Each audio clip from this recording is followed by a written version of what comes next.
1600 मुलाजमीन अपनी नौकरियों से हाथ धोने वाले हैं। रियासत ओहायो के लॉर्ड्सटाउन कस्बे में तकरीबन 60 लाख मुरब्बा फुट पर फैली ये ऑटो फैक्ट्री एक अरसे से मुलाजमीन को अमरीकी सनत में तब्दीली के तल्ख हक़ाइक़ से दूर रखे हुए थी। यहाँ ये सबसे बड़ा प्लांट है जिसकी वजह से ये शहर बसा हुआ है। हमारी स्टील मिल्स और फैक्ट्रियाँ खत्म हो गई। पैकर्ड और जनरल इलेक्ट्रिक भी बंद हो गई। क्राइसलर बंद हो गई। जीएम की वजह से अब लगता है कि ये शहर ही खाली हो जाएगा। गुज़श्ता बरस सदर ट्रंप की जानिब से इसरार के बावजूद कि लोग यहाँ से ना जाए, जनरल मोटर्स के मुलाजमीन के लिए $30-40 फी घंटा उजरत भी अब माजी का किस्सा बनकर रह जाएगी। Don't sell your house. Don't sell your house.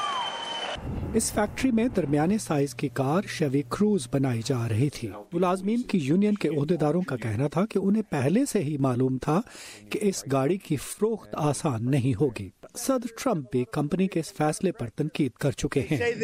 वो कह रहे हैं कि शेवी क्रूज मकबूल नहीं हो रही, तो मैं कहता हूँ फिर ऐसी गाड़ी बनाएं जो खूब फरोख्त हो। 18 साल से फैक्ट्री में काम करने वाली रेबेका जैक कहती हैं कि इसमें सदर का कोई कसूर नहीं, ये तो कंपनी का फैसला है।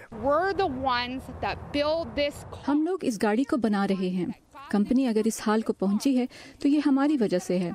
हम मुलाजिम तकलीफ उठा रहे हैं, ना कि कॉर्पोरेट अमेरिका। अरबों डॉलर के खसारे के बाद वो 14,000 लोगों को फारिग करने का जवाब दे सकते हैं।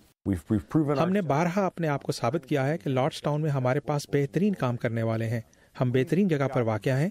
यहाँ से जाकर जनरल मोटर्स हमाकत करेगी। लगता यही है कि अमरीकी कंपनी और शहर की कम्युनिटी के दरमियान निस्फ सदी की पार्टनरशिप अब इख्तिताम को पहुँच रही है। कैथरीन जिप्सन के साथ नदीम याकूब, वॉइस ऑफ अमेरिका।